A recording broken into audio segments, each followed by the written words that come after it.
Just like many of you, my whole entire life I've been living against the odds. More than ever in my life I am focused, serving hope to the hopeless, while living against the odds. I'm from the mud, the dirt of society, and that created this driving me to help the whole world that's living against the odds. I know some of you are struggling and probably pissed at God. I was too, but I realized nothing happened to me, it happened for me. Here to tell the story of everyone that's living against the odds. My parents did the best they could, but I felt like I wasn't loved in my childhood.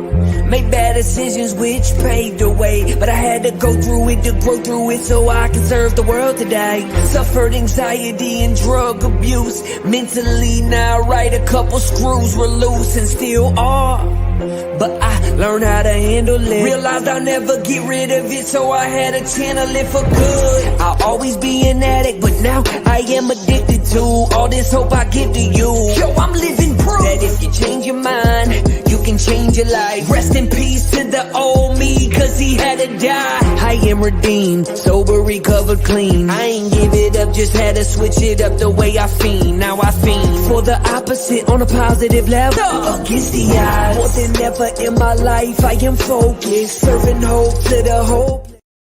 What's up? What's up? What's up? Man, I always get pumped every time I hear that song. I'm telling y'all, I got to get a new intro, man. That thing just, I'm back here just getting it in, man. I'm telling you. How's everybody doing tonight? Welcome to another Saturday Night Live with me, your host, Phil Tyler. How's everybody doing tonight, y'all?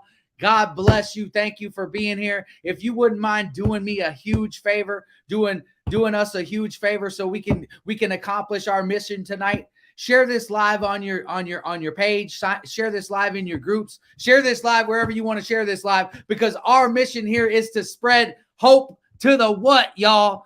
Hope to the who, y'all? Hope to the hopeless, y'all. That's right. I'm saying y'all because I got a very special guest tonight from Texas, y'all. So I want to go ahead and let my old Louisiana accent come out, and I want to let people know we got a special guest tonight. But before we bring him up, do me a favor and share this out. Let us know where you're watching from. Go ahead, comment on the screen. Let us know your recovery date if you want. Let's get some comments going. Let's get some shares going on this live, because we have Joshua Saunders on this live stream tonight. He's going to be telling his story, and I'm going to bring him up real quick. What's up, Joshua?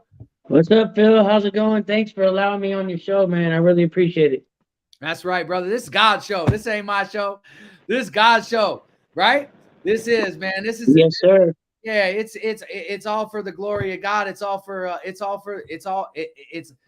good. And you know, I was just inspired to build a platform to share hope to the hopeless. And you know what? God has really taken it off, man. And I am just grateful. I'm grateful to God. I'm grateful to you.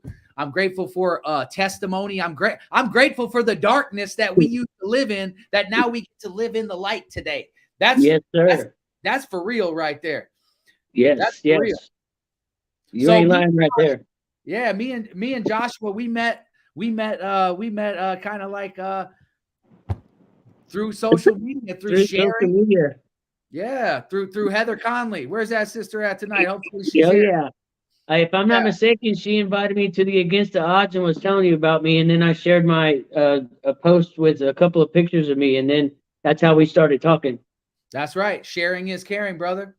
Yes, sharing sir. Is caring. That's right. That's right. That's right. Look, we got a bunch of people. I'm thankful for a lot of people on here tonight. We got a lot of people showing up for you, Josh.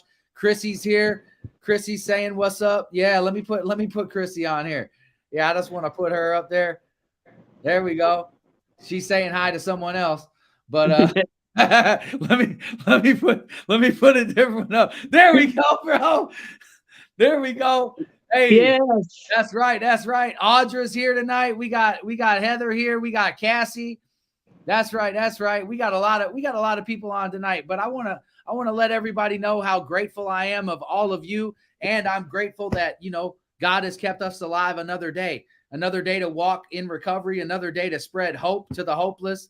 That's right, y'all. And you know what? We're not here to hear me to talk tonight. We're here to hear Josh's testimony. So I'm going to go ahead and kick it off to Josh. And if you haven't shared this live on your page, in your groups, let's get some shares out on the live.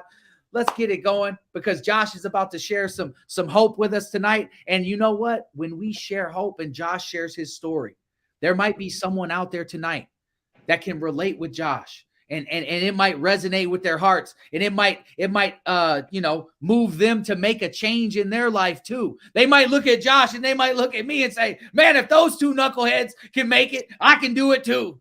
Straight up. Oh, all right, Josh, I'm gonna let you go ahead, brother. Hello, everybody. I'm Josh. I'm a grateful recovering addict and alcoholic. Been in recovery since 3/11/2019, and for that, I'm forever grateful. Without God, I'm nothing. I guess my life my trouble started out at a really, really young age. I had cancer at 4 years old. I had lymphoma, and I was going to school after the chemotherapy, and I was bald, and I had blue face, white face, and all that stuff. And kids would call me cancer kid and chemo kid, and don't go near him because he's going to get you sick and all that stuff. So I started I started isolating myself at a very, very young age.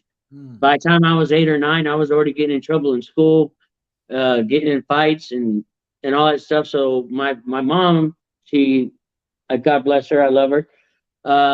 We took me to a psychiatrist, and the psychiatrist gave me Ritalin. And so I was on Ritalin most of my school years, but it didn't really help me to be able to connect with other kids and everything, because after all that stuff that I went through when I was a little kid, I didn't make any friends throughout school. When I got to high school, I started messing around with weed and alcohol and popping a lot of pills. I got in fights, and by the time I got to high school, I was already so angry at the world. Why didn't y'all come try and be my friend? Why should I have to come to y'all? And I was like, I shut everybody out that did try to come to me. I wanted to fight. I hated everybody. I had no love for anybody by the time I was in high school. So I ended up dropping out at 16. And then by the time I was 18, man, I had already gotten thrown in jail twice. I started progressing with my drug use, and I ended up doing cocaine. That stuck with that for about 2 years with alcohol, and in that 2 years time, I went to jail like 7 times. Then I met Meth, and that really messed everything up. Pardon the pun, but I couldn't help it. I met Meth and was doing heroin at the same time. When I was in South Padre Island, I was doing the electrical for Slitterbond.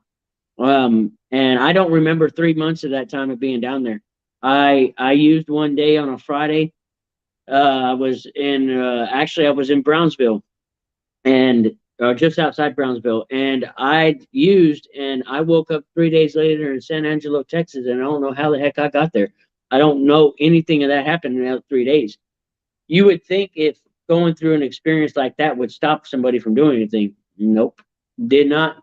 Everything progressed. It got really worse. By the time I was 23, I've gotten a couple of paraphernalia charges and a bunch of PIs.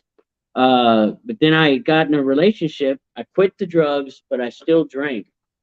At 20, let's see, I think 23 or 24, right after I got in this relationship, I was drunk on a job site one time.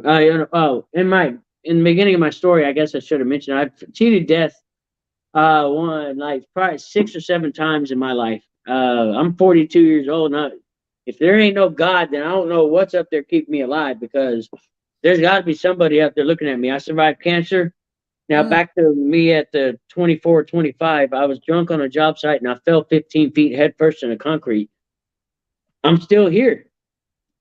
It's amazing that I'd still be here after something like that.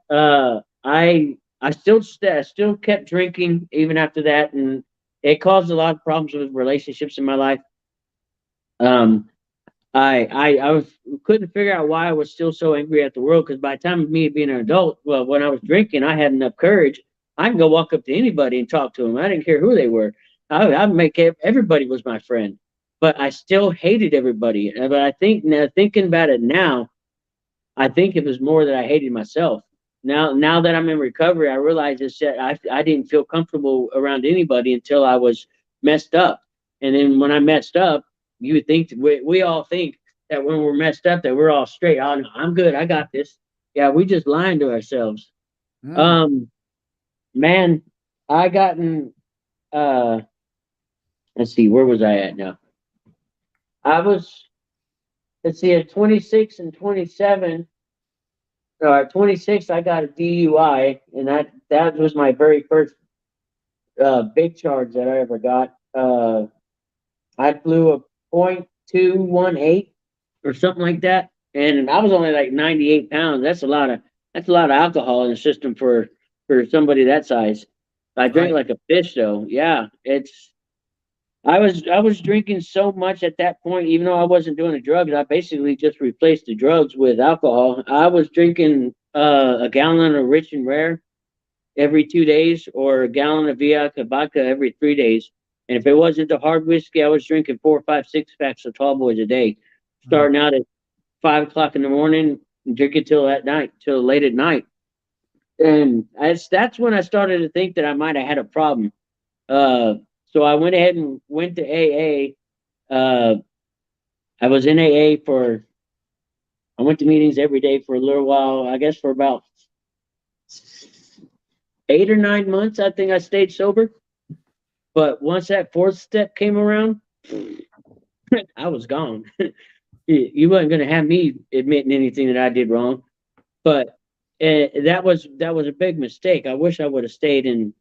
Okay, I'm not going to say I wish.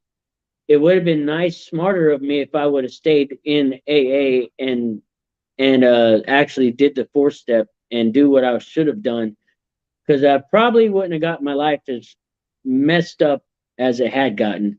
Although I don't regret it now because of where I'm at right now. I would not be the person I am right now had I not gone through all that what's self-sabotaging bull crap that I put myself through. Um, let's see.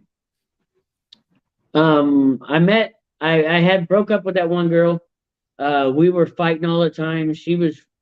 I wouldn't say she was crazy, but we just You ain't got to say it, bro. We just went between I think I drove her crazy. There you go. More likely that we broke up, and I stayed single, but I started dabbling around with the drugs again, and then I met another girl, and I started realizing that I was going for toxic people. Hmm. But I guess I enjoyed the excitement. So this toxic one got me in a lot of trouble. Well, I got me in a lot of trouble. Within the first 6 months of being together, I ended up having 2 assault charges against me, and I didn't lay my hands on her. The thing is, but I don't know what happened. We got in a fight one day. She was popping pills, and I don't know how this woman could pop so many pills. It was like 400 pills every other day. I mean, I don't know how somebody could function like that. So I grabbed the rest of her Klonopins one day, and I had already drank probably about 12, 14 beers, and I downed those pills. I said, "These are what these dang good pills are doing to you," and I blacked out. From what I was told, where I was at, she told the police officers that I shoved her through a camper trailer door. Yeah, you figure that's Texas for you, camper redneck style. But when the cops showed up, all I remember doing is just going like this, and I sat down. But there was 3 counties, 2 TPS, another 2 city jurisdiction, and then 2 other city jurisdictions that showed up when that incident supposedly happened. And I woke up 3 days later in county, and I'm like, how the heck did I get here? When you get them blackouts, you would think that would stop you too. But no, I still kept going on, and I let's see, at 28, 29, I started doing meth again. Having a real bad relationship with that woman. I thought it was love. I wanted to stay with her. I was gonna do whatever it took to make the relationship work, because I'm old fashioned. That's how you do this stuff. Well, you can't do all that stuff when you're high on freaking meth all the time, because it doesn't help one bit. Uh, so we stuck it out for a little while. Then we became homeless. Mm. Uh, I had her go stay with my sister. With her two girls and my sister and her stayed at my sister's while I slept in my Suburban because I wasn't gonna have them sleeping with me in the vehicle like that. I would rather be uncomfortable than them be uncomfortable. But that wasn't enough for the relationship to find its way to work. It just got worse and worse and worse. And then I found out a few things that happened that I wish would have never that I wish I would have never known. So I we called it quits. And it affected me deeply in my heart and my brain because it made me feel like I wasn't enough. Um, but now I am I'd say that I'm 75% to blame in that relationship and not as much her. But knowing that now, I it still messed me up emotionally and mentally. I stayed secluded and I was picking up heroin again. I was doing shrooms. I was trying to stay as messed up as I possibly could every single day. That had that's gone on for I see.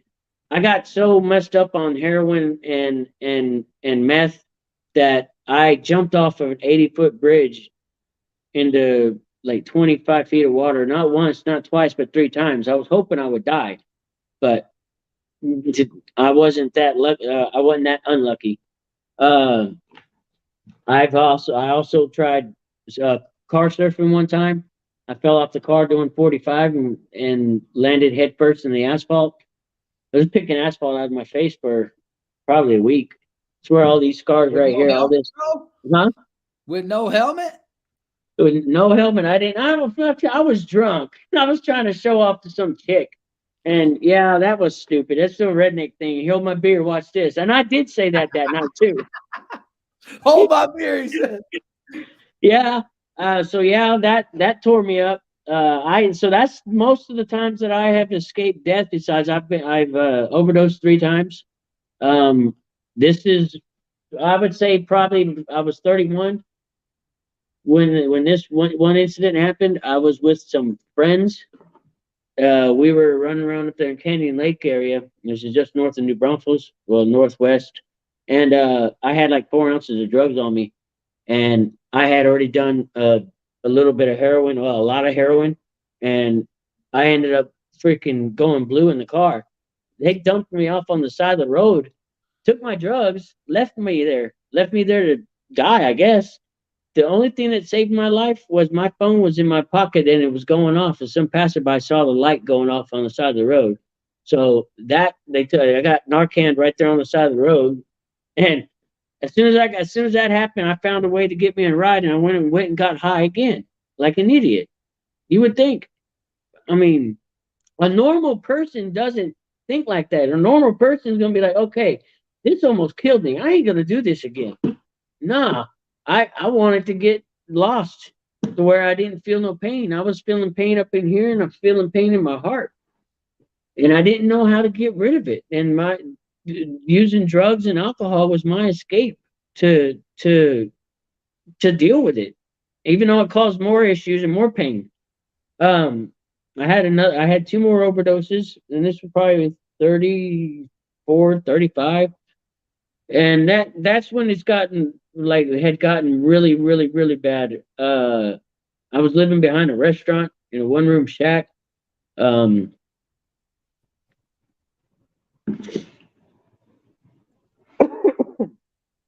um, Dealing dope out of the back of the restaurant. And working at the restaurant during the daytime and basically disrespecting the owner and all that stuff. The guy thought so highly of me, but here I was behind his back doing so much shady stuff. I never stole from him, so I mean I had a lot of respect for him in that aspect that I never stole, but I still did stuff that could make him lose his business. And I was selfish. I didn't care about anybody else but me. All I cared about was how I was going to get high, how much I was going to do, and who I got it from. And it didn't matter how I got it. And at that time in my life, for like 31 to 38, I would basically transform who I was to fit in wherever I was, whatever drug I was going to be at, or whatever side of town I was going to be at. If I was going to go hang out with the people that were doing heroin, I dressed the part. I'd be grunge. I mean, I'm not trying to judge anybody by any means, but I mean, I would dress like them so I could go hang out with them. I was like a chameleon. And then, of course, as meth addicts, I'll go bring something over to tear apart with somebody so we can get high together. I mean, and we'd be I'm laughing about it now because I realized how stupid it was.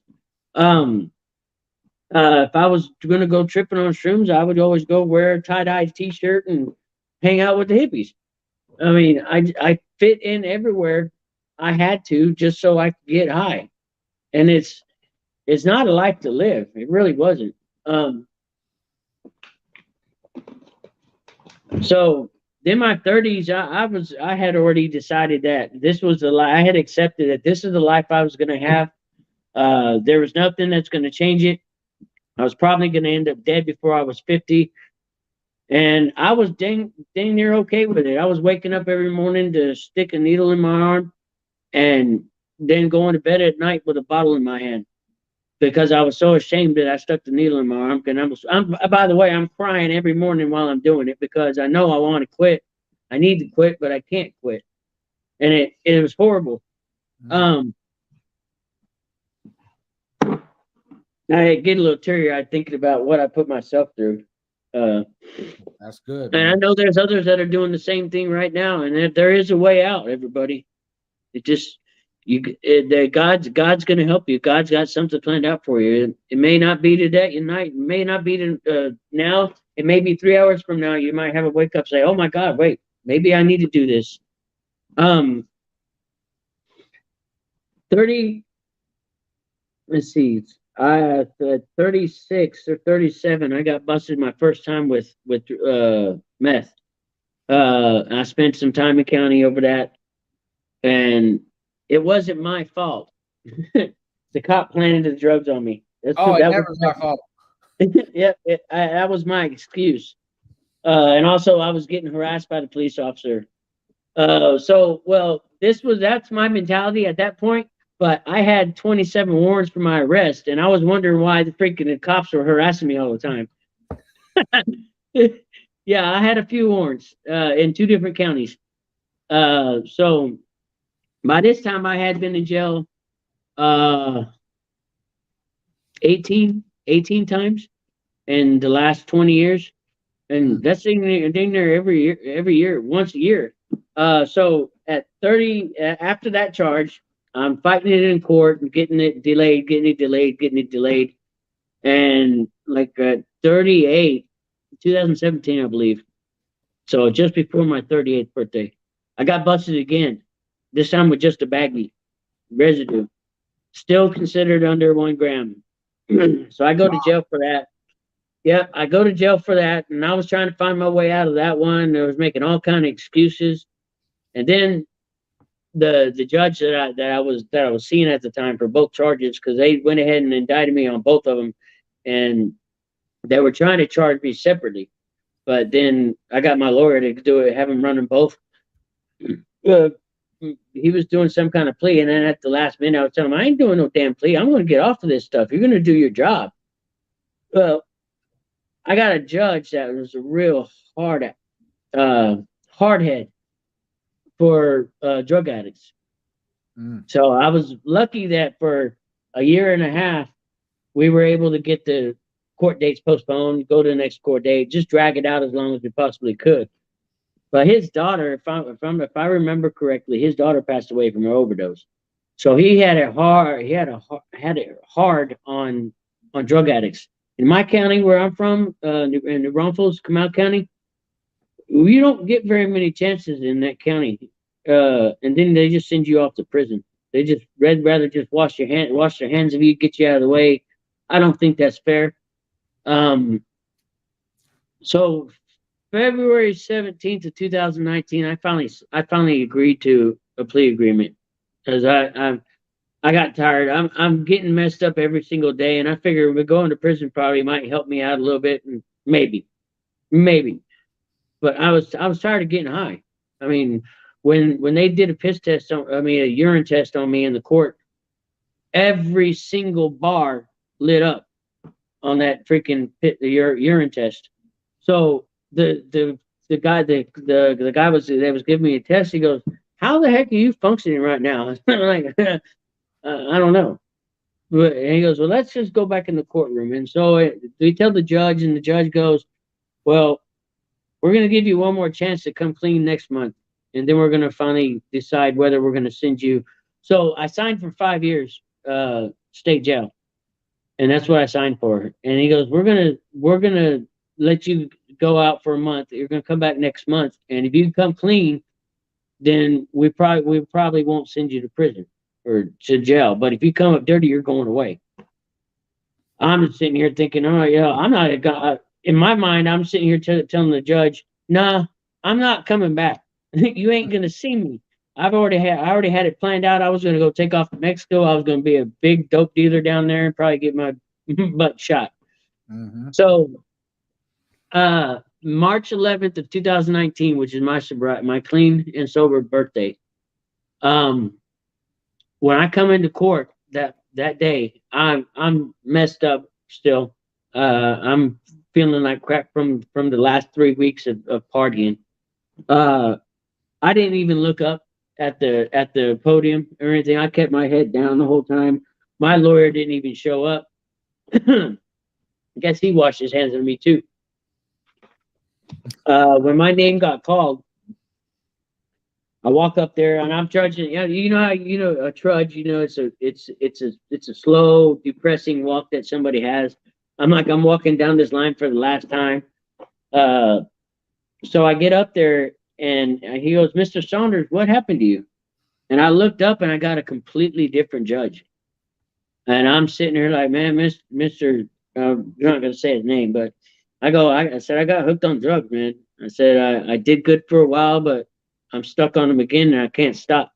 And he goes, "Well, do you want a chance at a better life?"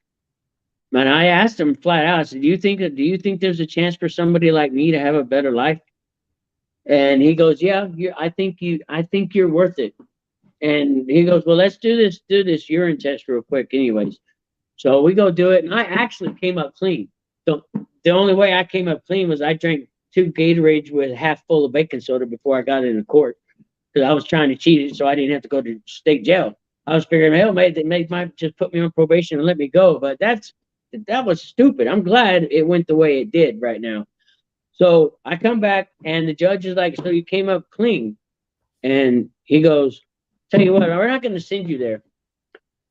I was trying to get him. He said we're going to send you to rehab. So I was trying to talk my way into having him do an outpatient rehab, so that way I could still be out in the free world, so I could still go do my thing." But the DA was popping off, and she goes, "No, he needs to go to prison like he signed. Look at his rap sheet. He's a lost cause." And I turned and looked to this DA, and I'm going to refrain from the language that I used. I looked at her. I said, "You know what, you nice lady." I go, "You send me to prison, I'm going to come out worse than what I was than when I went in, and I ain't never going to freaking change." I go, "He says he thinks I'm worth this, so I want to hear what he's got to say, and why don't you just shut your mouth?" I'm lucky I didn't get in trouble. But the judge goes, "I think we're going to definitely send you to rehab, but you're not going to an outpatient rehab." And I'm like, "Oh, man." He goes, "We're going to send you to inpatient rehab, and it's going to be based on behavior, and it's going to be a 3 to 5 month stay." Even though I knew I was going to be going to jail right then and there, I felt really relieved, because it's just like a big weight got lifted off my shoulder. I was going to finally be. I think I was sitting here thinking I'm finally going to be okay. Something's going to turn out good on this. So I go to county. They even let me call my family and everything, let them know that, hey, that I'm going to jail. Normally they don't let you do that in the back of the courthouse. So they let me call my family, and I tell them, I said, "I'm going away for a while." And I said, "I'm probably not going to be coming back, but I'm not going to prison." And after that, I told my dad in tears, I said, "Dad, I love you, but I think things going to be okay now." And he goes, well, I think everything's going to be okay too, because now I know where you're going to be at for a while, and I don't have to worry about you.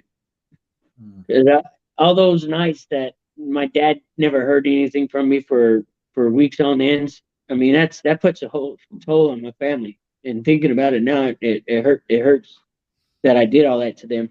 But going back to what happened here, so I'm sitting in county, and I'm detoxing off of heroin and meth and all that stuff, and sitting in jail, they don't give you meds.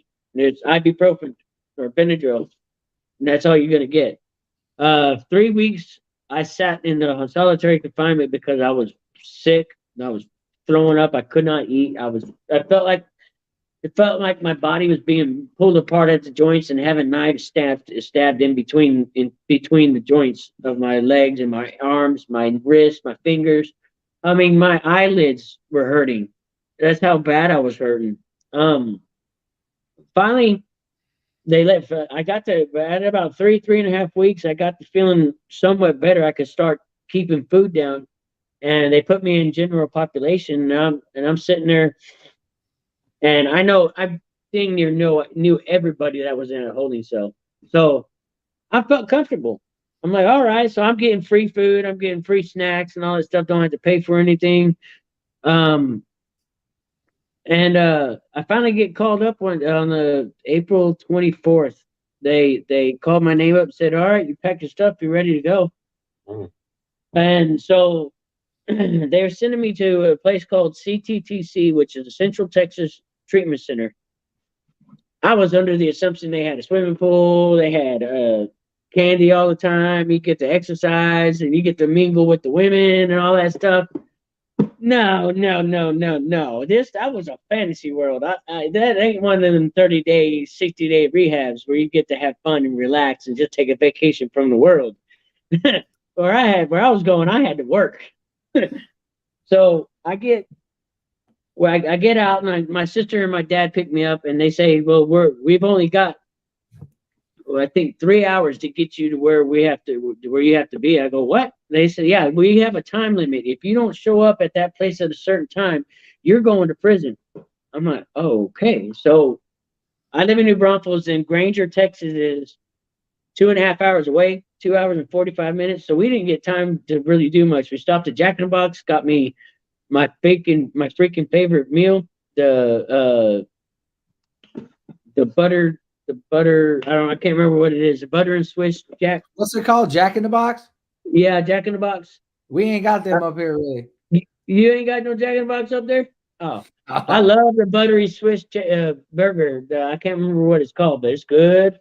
So we're on our way up there and everything, and I'm smoking like a freight train. I was also told I could smoke in that place, so I'm like, all right, cool, yeah.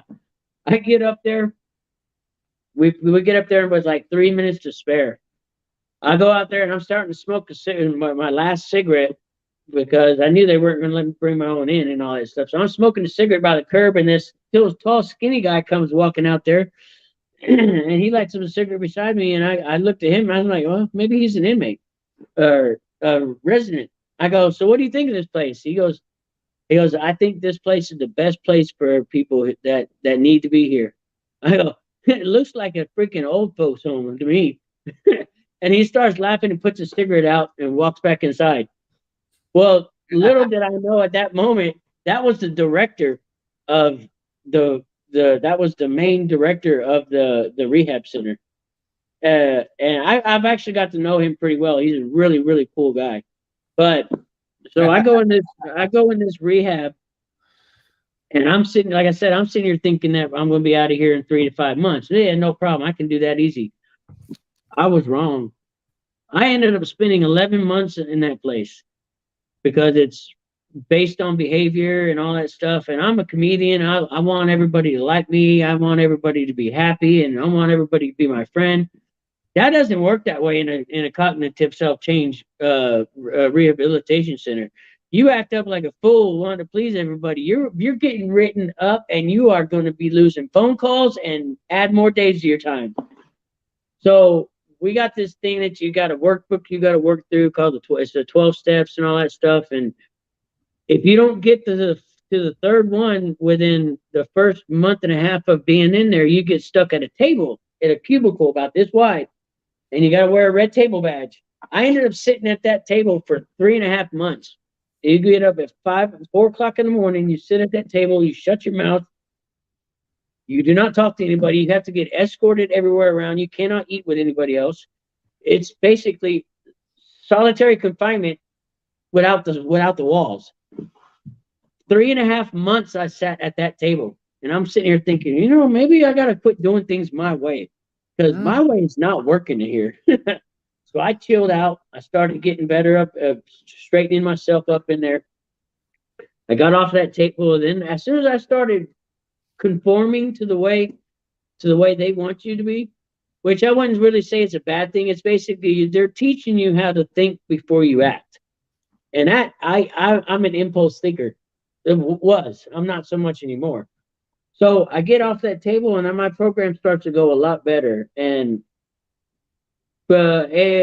April 14th of 2021 was my last day there. So COVID happened. We all know about the COVID. COVID is what got me out of that place, because I started getting in trouble again right near the end of my stay, and I had gotten to where one more write-up I was going to get kicked out. They was going to side door me. But COVID happened, so I was in phase 2, and they decided to go ahead and let me and 24 others out. I'm like, all right, this is cool. I get to hang out of here. But I still graduated. So, like I was telling you earlier, when the day I was getting released, my probation officer calls and said, Mr. Saunders, you got to come back to your county. And I wanted to say a few other things, but after being in that rehab center, I'm like, no, because that's just going to make things worse. So I said, no. I said, I think I'm going to go to Austin, and I think I'm going to go ahead and go stay in a sober home. I'm going to try this 90 for 90. I've already got 11 months underneath of clean time right now. I want to try this out and see how it goes. So I get out and go to the sober house, and I tell you one thing, that's probably the best decision I got to make. The best decision that I did not get to make was the judge sending me to rehab.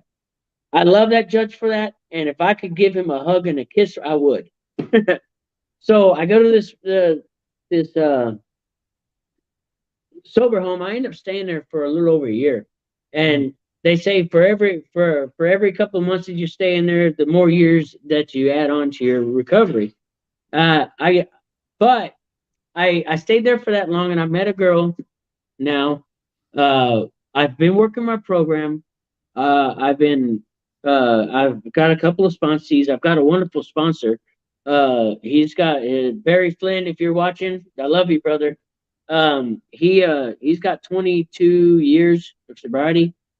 And when I met him in rehab, if it weren't for him, I probably would have gave up and said, just send me to prison, because that place was no fun. But I'm glad that I stuck it out. It was uncomfortable or what?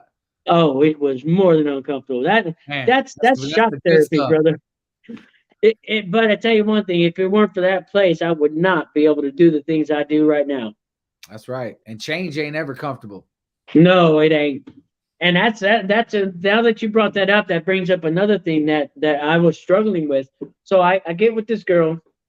We're dating each other for a good while, and we're coming up on 2 years in January 11th. And I love it. It's January 11th because on the 11th is my birthday, sober birthday.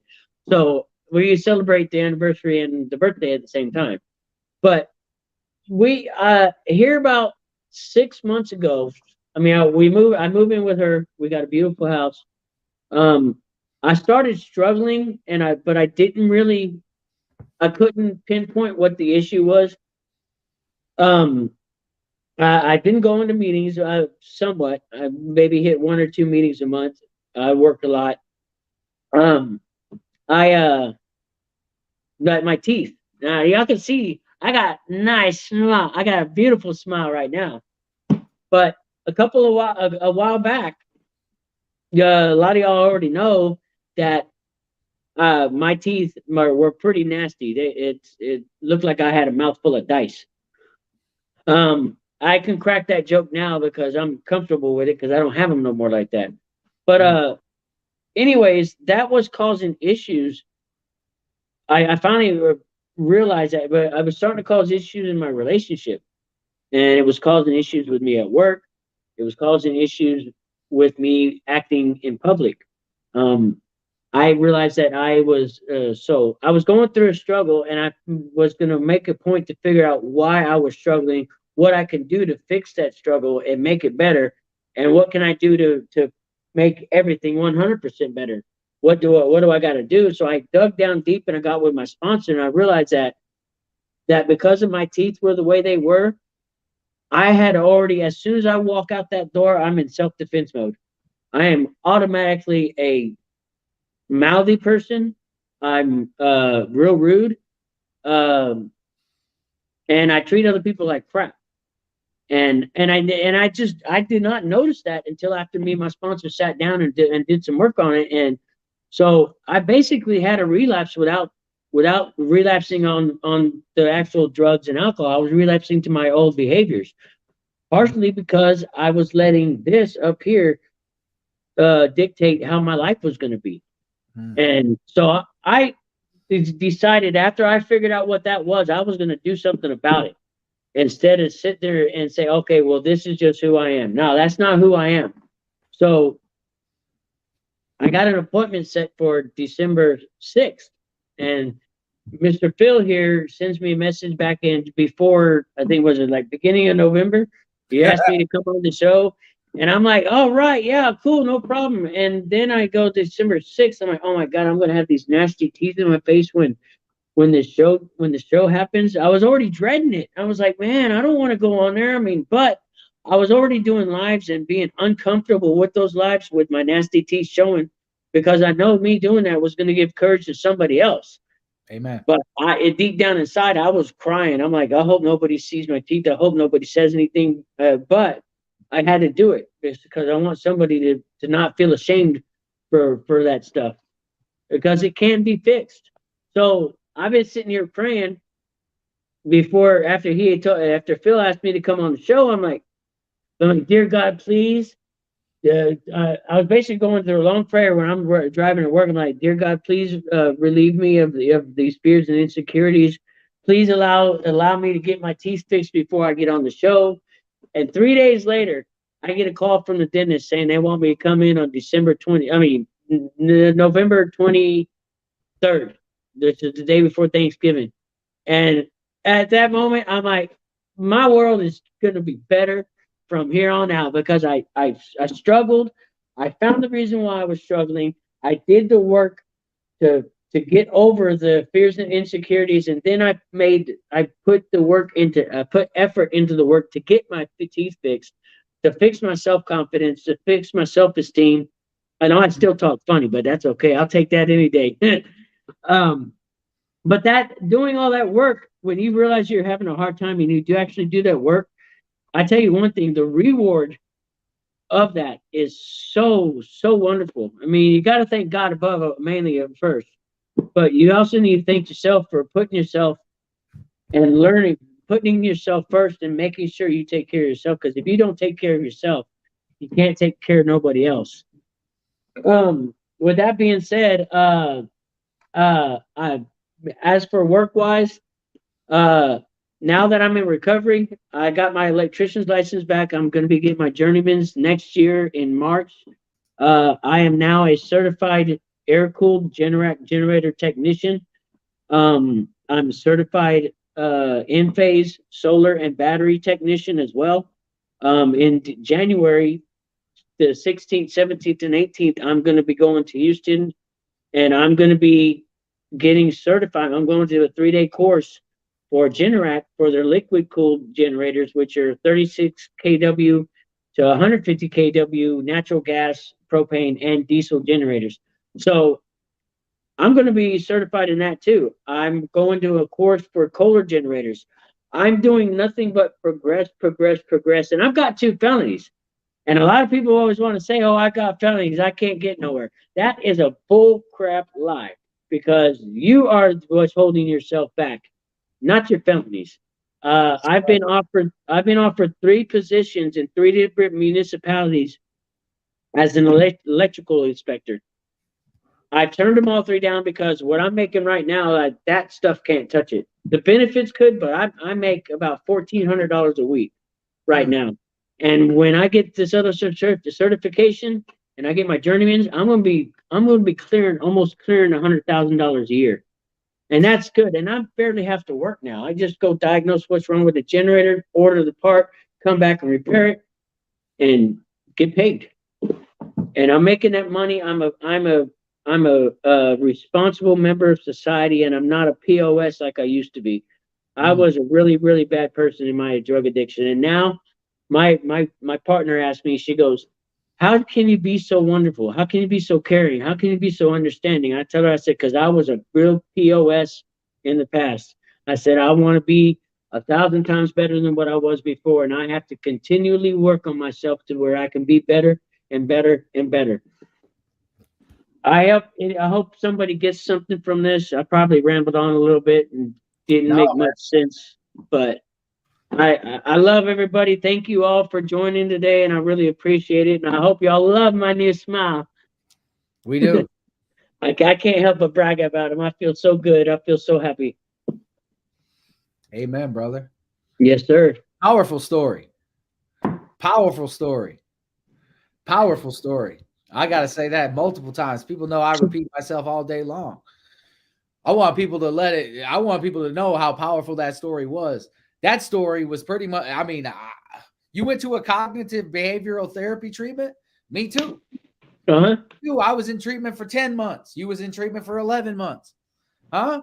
Oh, yeah. Have a thing where, I mean, we do big groups, small groups. I mean, it was confrontation, right? People, your own peers would write you up. You know what I'm saying? It was confronting people and it was holding each other accountable, right? Yep. Because we need that stuff. We need to learn how to break them codes that we thought we lived by for so long. Like we can't hold our brother accountable over here because he's trying to change his life. It's like, hey, if somebody's doing something wrong, we got to say something because that takes courage.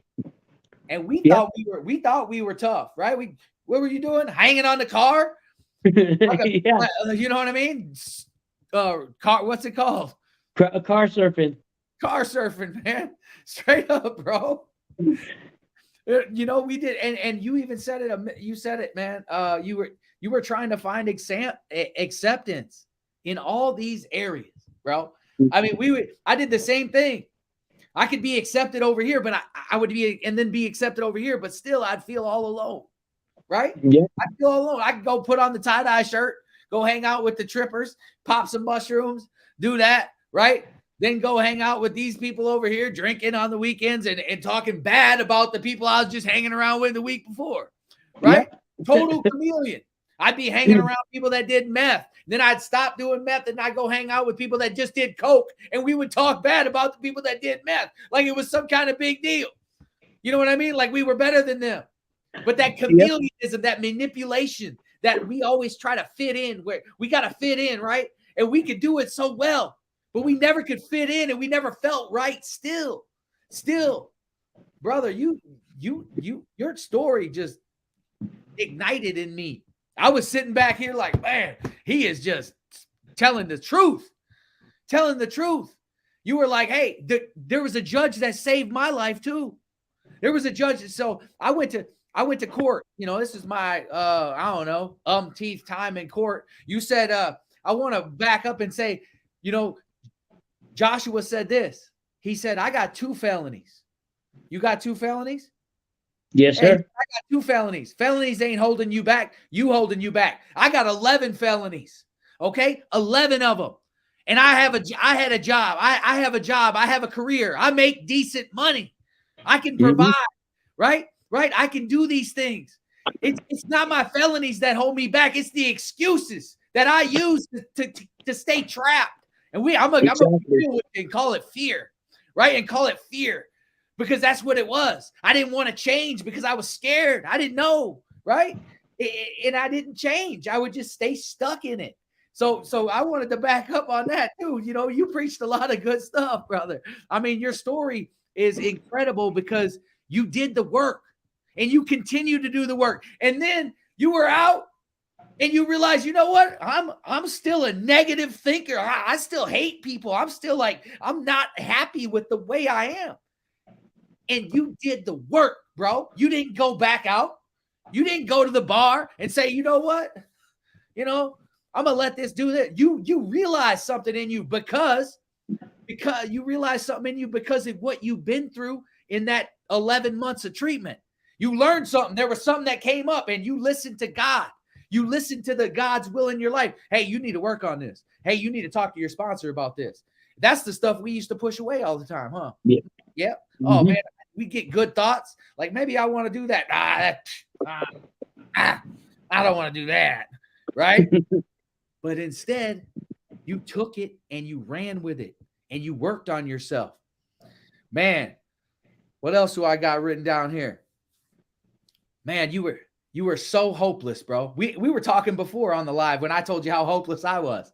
You were so hopeless that prison was a good idea. Yep. Jail, getting locked up was a good idea. That's distorted. That's distorted, but that's a gift. That's a gift of desperation right there. And you know what? God said, I got this. God said, I got this. And God started working through the judge. God started working through that judge, right? That judge that sentenced you to go to that cognitive behavior or whatever they did, the treatment. Did they sentence you to go there? Or did you just go there? Yeah. Yep. They sentenced you to go there. I remember going in front of a judge. It was my third time. It was going to be my third time going to prison. And I did 5 months of treatment before they put the time over my head. They were like, you know what, Mr. Tyler, if you go to prison, you're going to send yourself to prison. And I'm like, cool. They let me out. I was doing good. I was doing the 12-step thing. I was going to meetings, going to church, but I wasn't changing nothing about me. I was still living a dishonest life. I was still doing things slick and in my own way, right? I was still doing things the way I wanted to do them. I'd look at the steps on the wall and just be like, oh, cool. Yeah, me and my sponsor are doing those too, right? But I didn't internalize nothing. I didn't actually live it out. I didn't practice the principles in all my affairs. I didn't do that. What happened was I relapsed and I went in front of the judge and I started doing drugs and running and selling them again. Meth too, right? I relate with you there too. And that judge said, Mr. Tyler, I said, Judge, I need treatment. I need treatment. I'm begging for mercy at the court. I need treatment. My attorney's like, Mr. Tyler needs treatment. That judge said, Mr. Tyler can get treatment in the Department of Corrections. We already have given him a chance. Whoop. And I was just mad. I was just, oh, that judge sent me to prison. Oh, it's all his fault. Yep. That's how we think. Me to prison saved my life. He was right. I did get treatment in the Department of Corrections, and I didn't stay sober the whole time in there, but I went to treatment in there. And that's when change started to happen, when I went to treatment in my last 10 months. And that was a cognitive behavioral program. And so I will definitely speak on that, because that is important right there. That's important, especially for people that have been doing the same things. And what's funny is, man, you was in the box the whole time in there. Like, you was at the table, bro. Like, you, and I could tell. And what that taught you is, hey, you got out and you noticed that you were going out into the world and you were bringing that attitude with you. And a lot had to do with your teeth. Yep. And God stepped in for you again. God saved you from leukemia as a kid. God stepped in, worked through that judge. God worked on you there. God worked on you right when you got to that treatment center, and that guy, you met the director, right? That's a little encounter right there, a little spiritual experience too. And then God continued to work on you, man, continues to work on you. And you were like, hey, and you noticed that, hey, this is really bothering me. And God said, you know what, son, I got you. And he got you them teeth sooner than expected and blessed you. You said you were lucky.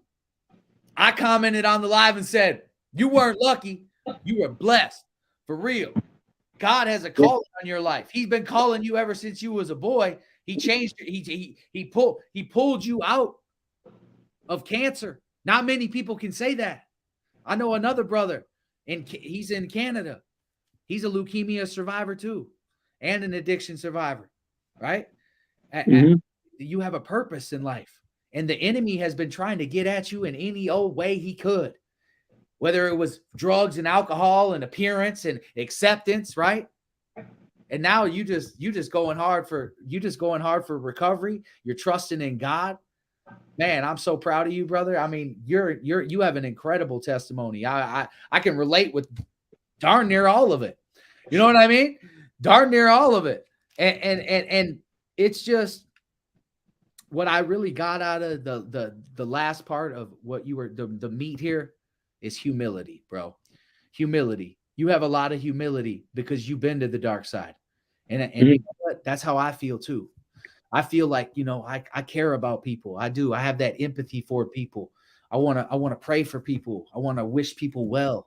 I want to help people. I want to connect people with resources so they can help themselves, right? I want to help people to get in a relationship with God, because I understand that relationship with God is critical for people's lives. It's critical for your recovery. It's critical just to have that relationship, because that relationship, when we start to understand when God is speaking to us and when God's will is in our life, and when we're falling off the path a little bit, we can correct it. You know what I'm saying? But until we actually know that, and that in order to know that, we have to have conscious contact. We have to have a relationship, right? And when that happens, we grow. We grow, brother. And all I see in you is growth. That's all I see. And I commend you for coming on here. You was gonna, and you know what? Everybody, he was coming on here, even if he didn't have teeth, even if he didn't have his new teeth. He said he was still coming on here. Mm-hmm. That's perfect. I was just praying for the new teeth first. Yeah. And you've already done it a few times. And God answered your prayer. Gave them to you early. God answers prayers, y'all. There's people on this live right now that God answers prayers for all the time. God answered my prayer when I cried out in that prison cell and said, God, help me. He helped me. I got out of segregation. I was literally in segregation. It wasn't like segregation. No, this was seg. This was the hole. And I got let out early in order to get in treatment. That was God's hand in my life. That was God answering that prayer. That wasn't me figuring it out. And then what do I want to do? I want to get out, and I still want to do my own way. I still had my own thoughts. Bro, I did 10 months in treatment in that, and I did 120 days back in segregation before I went to that treatment, right? And you know what? That's my third time in prison. I had 11 felonies. And I have this bright idea, like, you know what? I'm gonna go to my dad's house in Louisiana. I'm gonna parole down there. It's a lot easier. And then, you know what? I'm going to hook up with, you can get dope super cheap down there. And then I'm going to bring it up here. And I won't be using, so I'll just make a bunch of money. And then something spoke to me like, bro, you're going to go right back. You need all the help you can get. You need to stay up here. You need to go to a halfway house. You need to go to it. And then when you got out of the cognitive behavioral treatment, you went to a halfway house. You went to it. You wanted to get into something, right? You wanted to stay at, what was it, Austin, Texas? You were like, I ain't going back there. I need to do this. I need to do 90-90 and 90. Yep. Willing. That was probably the best choice I made. There you go. Mine too. I'm going to be honest with you. That was probably the best choice I made, getting out of the joint, to go to a Christian transitional house, halfway house, whatever you want to call it. The one I went to was a Christian transitional house. It was a buffer zone for me. So I didn't have to worry about paying bills. I got put on state funded, and they were like, and I was like, I'm going to get a job right away. And the dude was like, no, we don't want you to get a job right away. I'm like, what? You don't want me to get a job right away? He's like, no, man, you good.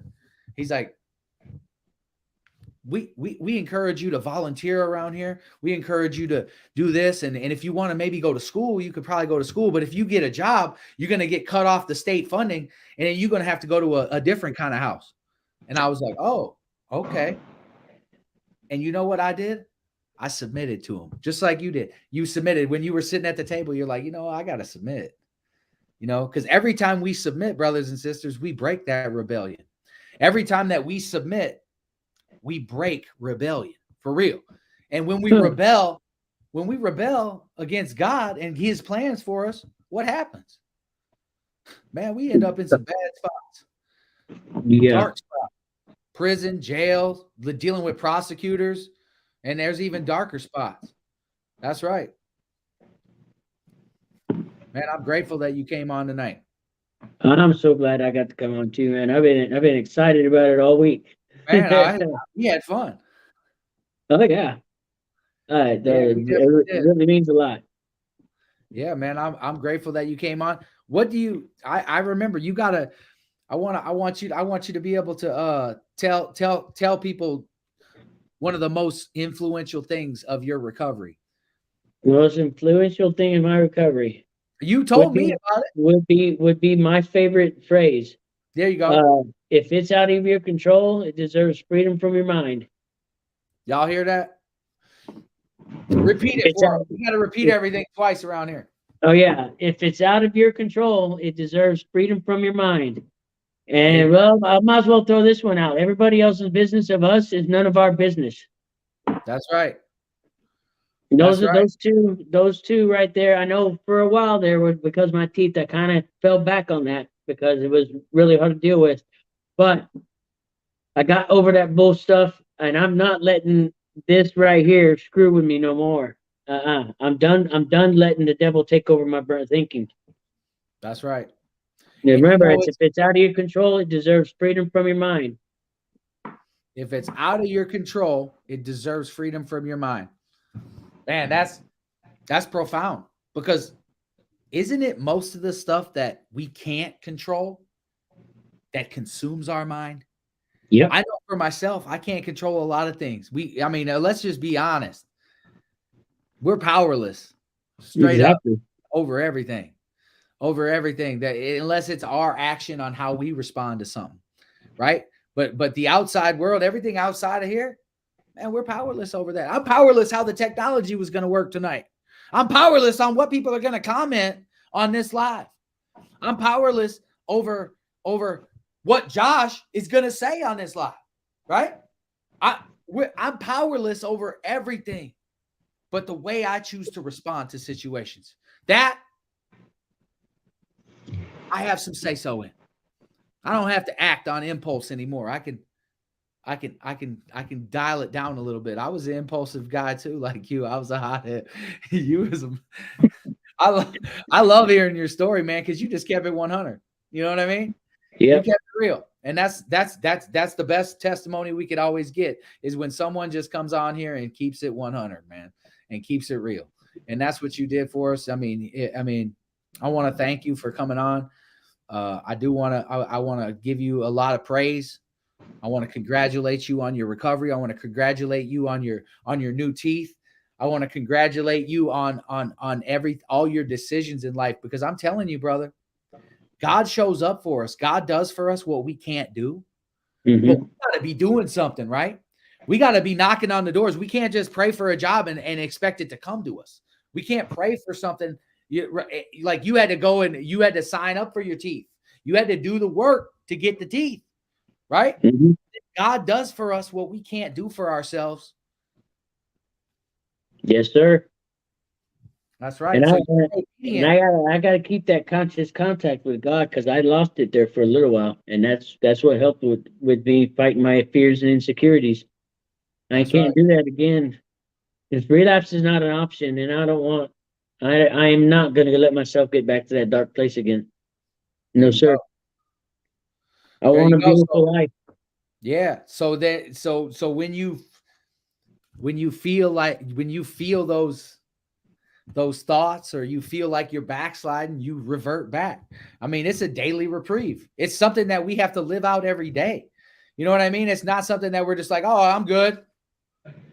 Oh, I went to that treatment center. I'm good now. Yeah. Oh, I got a good job. I'm about to make a bunch of money. I'm good now. Nope. It don't work that way. You got to constantly work all the time. That's right. Without faith without works is dead. That's right, man. We talk about that all the time on this platform. Faith without works is dead. That right there, is scripture. That right Yes. there is biblical. That right there don't change. Faith without works is dead. We have faith. We have faith, but we have to act that faith out. We do. We have to act that faith out. And when we act that faith out, we can help someone else, right? It not only helps us, because what happens is we act it out and we get more comfortable with acting out in faith, right? We take it just one day at a time. I remember when I was like, 1 day at a time. Yeah, all right. Right? 1 day at a time, that's bull. You know what I mean? Yeah, everybody says that. I don't get it, right? Yeah. 1 day at a time, that's a faithful act. Each day, 1 day at a time, because we can't control tomorrow. No. Right? We don't even know we're going to be here tomorrow.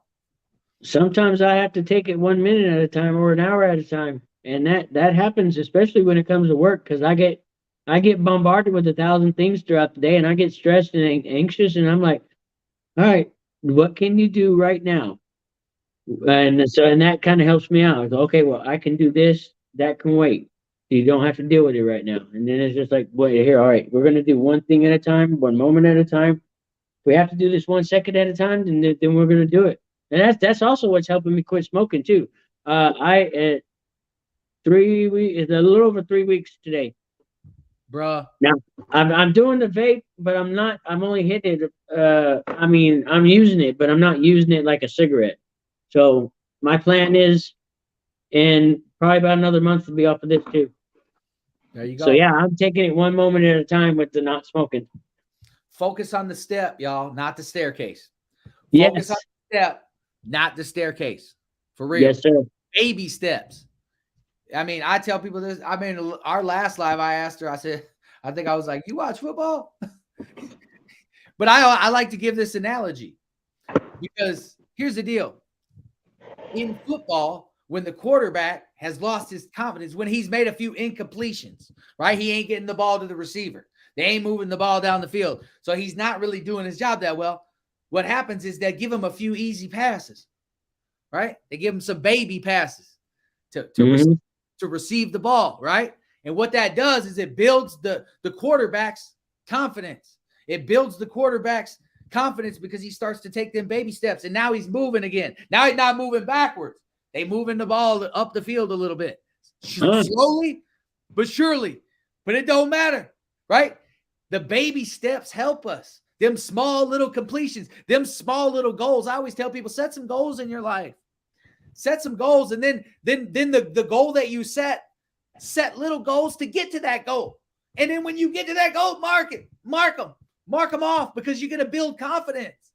You're going to build some confidence, and then you're going to act out your faith a little more. You know what I mean? You're going to be like, okay, oh, I see. God does have my back.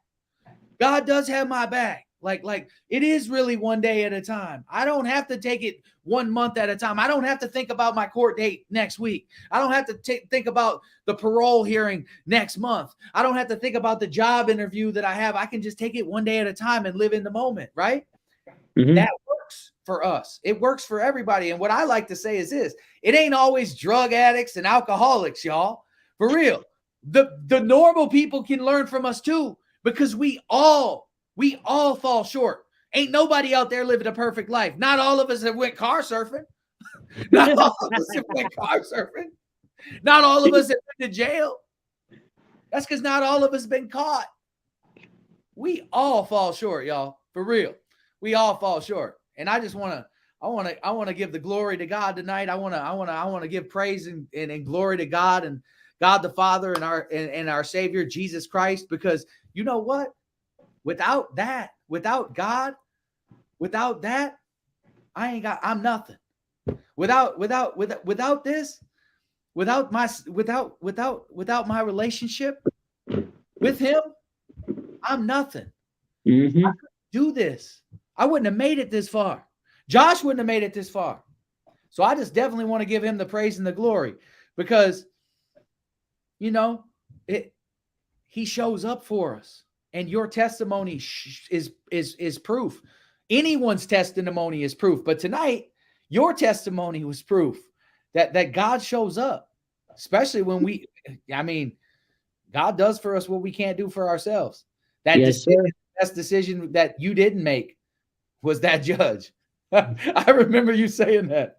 Yes. The best decision I ever made was to go to that in Austin, the do the 90 with 90. But Yes, sir. the best decision I didn't make was getting sentenced to that treatment center. Yep. And I tell everybody that was the best choice I didn't get to choose, and I'm so grateful for it too. Even though I hated that place, but I've got a lot of respect for that place. As a matter of fact, when they open back up this next month, they're supposed to open back up. I got invited to go back and share. So that's glorious. I'm gonna for the new residents that are there, I'm gonna share my story and my experience and strength and hope to them. That's right. That's right. Well, I want to thank you, brother. I want to thank you for your testimony. I want to thank you for coming on. It's such a pleasure to hear your story, and be able to share it on this platform, and to be able to try to serve hope to the hopeless tonight. Mm-hmm. Because there were some people tonight in the comments. I always encourage people when they get off the live, go through the comments. I'm not saying that you got to go watch your own live. I mean, I don't even do that. You know what I mean? But some people do, but I don't like to, go back and watch myself and stuff like that. But I always encourage everybody. You got a lot of comments on here. There's a lot of people supporting you. There was people that were struggling on here that I seen in the comments below. There was people that were, trying to reach out for help. I believe I can't see all the comments, but go through them and see what's going on. I always say that because the therapeutic value of us helping each other. It's the best, right? And there's people out there that encouraged you. There was people out there that were definitely commenting and encouraging you and proud of you. So get on there and check out the comments. And what I'll do is I'll pull you off the screen, brother, and then I'll close us out. And yeah, I'll close us out, and then I'll pull you off the screen. And you have a great night. I'm grateful that you came on. Powerful testimony, brother, for real. You can stay behind the stage if you want to chat for a little bit, but otherwise, people, it's getting late. People usually go about their way, but if you're there, I'll talk to you when we're done. And I'm just going to close this out like I normally do. Love everybody. Yeah. And remember, you are worth it. Yes, and you are enough. That's right. All right, brother. Well, you have a good night. God bless you. And I'll see you soon. All right, y'all. What an amazing testimony from our brother Josh. Man, what a powerful testimony. I mean, I could relate so much with people, especially with his testimony. I like to relate with all our guests on here, but Josh was pretty much, he was kind of telling my story as well. And I'm grateful for Joshua. I'm grateful for his courage, right? Because we have to have courage, y'all. We do. We have to have courage to come onto these lives, to be vulnerable, to share on a public platform. We have to have courage to take that step, that leap of faith that we were talking about. And I want to commend that, brother. And I want to thank y'all for being here too, because it's always a blessing to be able to go live with y'all, especially on a Saturday night, and share testimonies of hope, because it is very important that we do share, because there's people out there tonight that are scrolling on their phones. There's people out there tonight that are struggling. There's people that watch this live tonight that probably didn't even comment. That, who knows? I've had people message me and say, "Hey, man, I've been watching your lives, but I was watching them with a needle in my arm." That's real, y'all.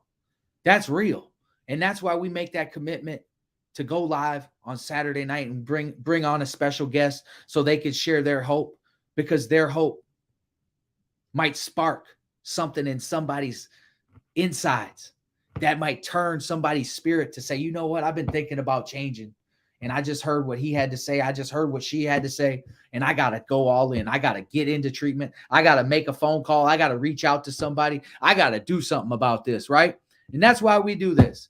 And I want to thank y'all for being here, because without you being here, this wouldn't be possible. Without you being here sharing this live, without you being here commenting on this live, it wouldn't be possible. So I am very grateful for each and every one of you. As always, brothers and sisters, it is what? It is hope to the what? It is hope to the who?